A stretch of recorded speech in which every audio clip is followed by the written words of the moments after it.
Hello everyone, welcome back to my channel. तो आज जाने का समय आ गया है घर से और थोड़ी देर में मेरी गाड़ी आ जाएगी लेने के लिए। और तो मेरा सारा सामान भी पैक हो चुका है।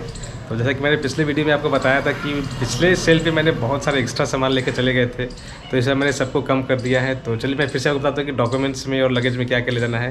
तो देखिए, डॉक्यूमेंट से सबसे पहले तो होता है हमारा पासपोर्ट, सबसे इंपॉर्टेंट हमारा आइडेंटिफिकेशन डॉक्यूमेंट है। उसके बाद हमारा सीडीसी हो गया, फिर एसटीसीडब्ल्यू कोर्स हो गया। उसके बाद अगर हम टाइगर पे जा रहे हैं तो टाइगर फाइनलाइजेशन कोर्स हो गया, और DC certificate, dangerous cargo certificate. और इसके साथ ही कंपनी से बहुत सारे जो डॉक्यूमेंट्स मिलते हैं, जैसे कि हमारा स्पॉन्सरशिप एग्रीमेंट हो गया, ओके टू वर्क सर्टिफिकेट हो गया, इमिग्रेशन हो गया, और टिकट्स तो आपको सही।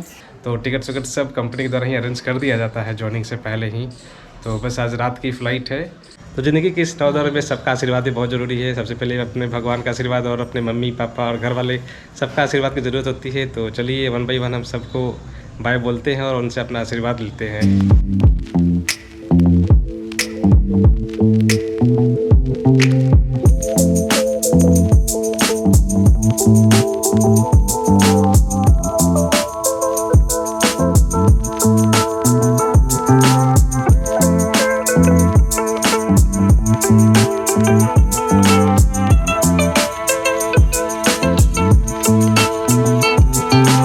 और जहाज़ पे जाने से पहले कुछ इंपॉर्टेंट चीज़ होती है जो हमें घर वालों को बतानी होती है, उन्हें देने देते।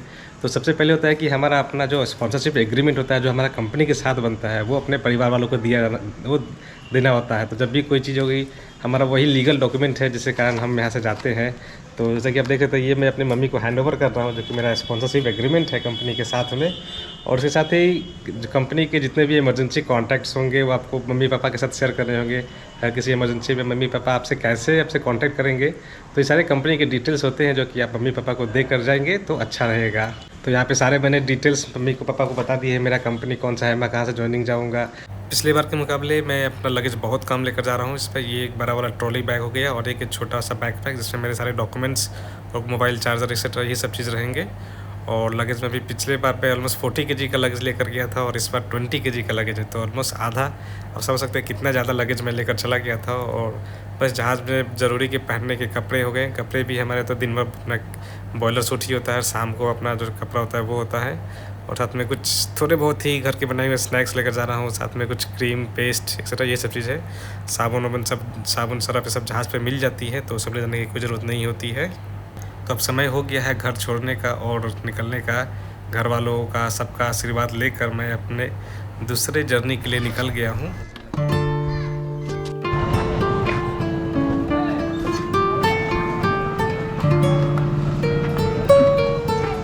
Happy journey. Thank you, thank you. Patna airport पे भाई और दोस्त आए हैं गुड बाय बोलने के लिए और उनसे मिलकर अच्छा लगा। ये हमारे डॉक्टर दोस्त चंदन और ये मेरा छोटा भाई रोहित है। तो इन सबको बाय बोलकर मैं निकल पड़ा अपने अगले जर्नी की तरफ। बाय। पटना एयरपोर्ट पे यहाँ से अपना लगेज चेक इन कराकर मैं निकल गया अपने बोर्डिंग पास लेने के लिए। सारे डॉक्यूमेंट्स वेरिफिकेशन के बाद मेरा बोर्डिंग पास मिल गया और फिर मैं सिक्योरिटी चेक इन की तरफ निकल गया। तो मेरी पहली फ्लाइट है दिल्ली के लिए और ये फ्लाइट 1 घंटे की देरी से चल रही है और मैं यहाँ पे इंतज़ार करे करे बोर हो रहा हूँ। तो समय आ गया है। गो एयर की विमान है जहाँ जो कि मुझे दिल्ली छोड़ेगी। और फ्लाइट के टिकट में मील भी बुक थी, जैसे आप देख सकते हैं। ये एक है सैंडविच और coconut water, fresh coconut water. तो ये मुझे खाने के लिए मिला प्लेन में, जिसे खाकर मैं अपना पेट भर लिया। और अगले दिल्ली में मुझे बहुत लंबे समय तक का वेट करना है नेक्स्ट फ्लाइट के लिए। और सैंडविच से पेट पूजा करने के बाद ये मिला ब्रिटानिया की तरफ से बिस्किट, जो कि वो अपना प्रमोशन कर रहे हैं इस नए बिस्किट का। और इसके साथ ही हम पहुंच जाते हैं Indira Gandhi international airport new Delhi, और जहां से मैं अपना लगेज कलेक्ट करके अपने इंटरनेशनल ट्रांसफ़र के लिए बढ़ जाऊंगा। तो ये देखिए मेरी लगेज आ रही है, वो दूर में ब्लू कलर की जो ट्रॉली है वो है मेरा बैग। और यहाँ पे 6 घंटे की ले ओवर है मेरी नेक्स्ट फ़्लाइट के लिए। और मेरी नेक्स्ट फ़्लाइट होने जा रही है दुबई इंटरनेशनल एयरपोर्ट की। और मैं बहुत एक्साइटेड हूँ, पहली बार दुबई जा रहा हूँ। दुबई का बहुत नाम सुना है। और यहाँ से मुझे निकलना है टर्मिनल 3 की तरफ, जहाँ से मेरी नेक्स्ट फ़्लाइट होगी। और ये टर्मिनल 2 का बिल्डिंग है, यहाँ से बाहर निकलने का ये रास्ता है।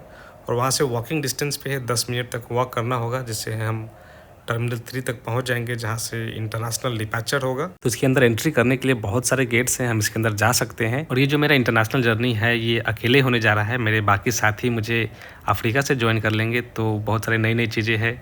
जब हम नए एयरपोर्ट पे पहुंचते हैं तो कहाँ से एंट्री करनी है, उसका इमिग्रेशन किधर होगा, कस्टम्स क्लियरेंस, सिक्योरिटी क्लियरेंस, तो धीरे धीरे साइन बोर्ड्स को पढ़ते, लोगों से पूछते मैं आगे बढ़ रहा हूँ। इंडिया का न्यू दिल्ली इंटरनेशनल एयरपोर्ट पूरे वर्ल्ड क्लास फैसिलिटीज़ के साथ यहाँ पे लैस है।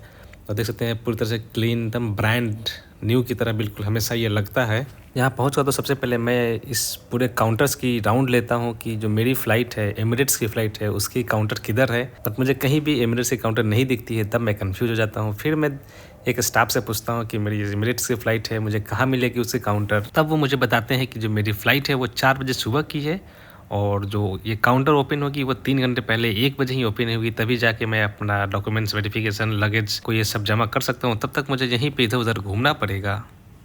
और जैसे ही 1 बजा मैं एमिरेट्स के काउंटर से अपना डॉक्यूमेंट्स सबमिट किया, अपना लगेज जमा कर दिया और फिर निकल गया सिक्योरिटी की तरफ। और देख सकते हैं कितना ज़्यादा भीड़ है यहाँ पे, 3-3, 4-4 लंबी लाइन लगी हुई है यहाँ पे। और फिर इमिग्रेशन ऑफिसर के साथ तो मेरा अजीब सी सीन हो गया। जब मैं इमिग्रेशन ऑफिसर के सामने पहुँचा तो उन्होंने मुझसे पूछा कि अच्छा बताइए आप कहाँ जा रहे हैं। तो मैंने उन्हें, मैं जिस एयरपोर्ट पर जा रहा था, जो मेरी टिकट्स में लिखी हुई थी, मैंने उसका नाम बताया। फिर उन्होंने पूछा आप कौन से कंट्री में जा रहे हैं। मैं बोला कि मैं इस पोर्ट पे मेरे जहाज़ खड़ी है, मैं वहाँ ज्वाइन करूँगा। उन्होंने फिर से बोला आप अपने कंट्री का नाम बताया जहाँ पे जा रहे हैं। तो मैं तो पूरी तरह से 100% कॉन्फिडेंट नहीं था उस कंट्री का नाम, बस ये पता था कि अफ्रीका में वो आता है। फिर मैंने थोड़ा सा लो कॉन्फिडेंस में बोला कि मैं घना कंट्री है वहाँ जा रहा हूँ। फिर उन्हें मुझसे दोबारा पूछा मेरे को, फिर मैं तो थोड़ा सा डर गया था उस टाइम कि शायद मैं कुछ गलत कंट्री का नाम तो नहीं बता रहा हूँ। अगर मैं गलत बता रहा हूँ तो शायद कुछ और जांच शुरू हो जाएगी कि मैं कहीं इलीगली या किसी और काम के लिए कुछ तो जाने जा रहा हूँ। बट एट लास्ट लकली जो मैंने बताया था वो सही आंसर था और उन्होंने लास्ट मुझे जाने दिया, मुझे स्टैम्प कर दिया मेरे पासपोर्ट पे। उसके बाद मैं आ गया था ड्यूटी फ्री शॉप में। आप देख सकते हैं यहाँ पे तो सिर्फ और सिर्फ दारू, चॉकलेट्स और कॉस्मेटिक्स के सामान मिलेंगे, जो कि मेरा डिपार्टमेंट तो है नहीं। और चॉकलेट्स तो मैं जब वापस जाऊँगा तभी खरीदूँगा घर वालों के लिए। और बाकी इसमें कोई इलेक्ट्रॉनिक्स की कोई शॉप नहीं है इंटरनेशनल एयरपोर्ट पे दिल्ली के ड्यूटी फ्री में। तो फिर मैं इधर से आगे बढ़ गया। अब उसके बाद मुझे पेट में जोरों की भूख भी लगने लगी थी। शाम का 8 बजे ही खाया गया था, जो मैं पिछले फ़्लाइट में जो मुझे सैंडविच मिला था वही खाया था। तो उसके बाद मैं आगे बढ़ता हूँ KFC की तरफ, जहाँ मैं फिर से अपने पेट पूजा करूँगा।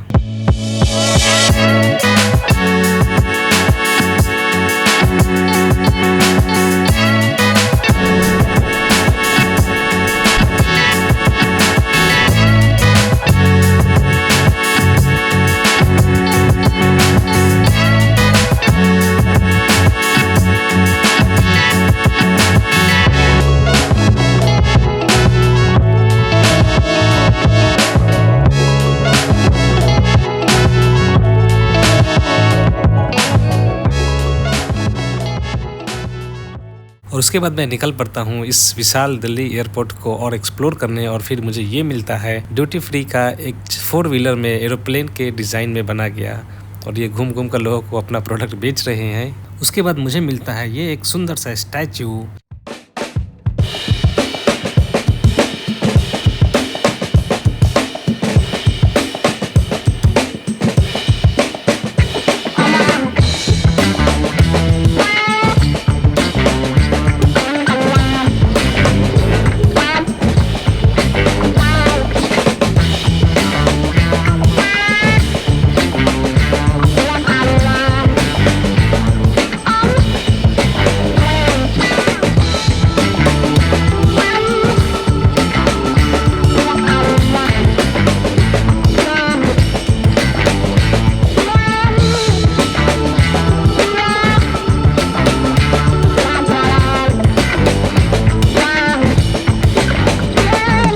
तो गाइस अभी सुबह के 3:30 बज गए हैं और ऑनबोर्डिंग कॉल शुरू हो गई है। और मैं रात भर सोया नहीं हूँ तो बहुत थकान भी होने लगी है। और एक तो अकेला होने से बहुत बोर भी लगा था, अकेले घूमना बैठना इधर उधर। तो ये अब आगे की 4.5 घंटे की फ़्लाइट होने जा रही है। यहाँ पे लोग लाइन में लग गए हैं। तो इस सफ़र की आगे की कहानी मैं आपको अपने अगले वीडियो में दिखाऊँगा। तो चलिए मिलते हैं आपसे अपने अगले वीडियो में, जहाँ मैं आपको दिल्ली से दुबई तक का सफ़र और फिर दुबई से अफ्रीका तक का सफ़र आपको दिखाने जा रहा हूँ। और अब मैं बढ़ रहा हूँ अपने फ़्लाइट के लिए। मिलते हैं आपसे अपने अगले वीडियो में अगले फ़्लाइट जर्नी के साथ।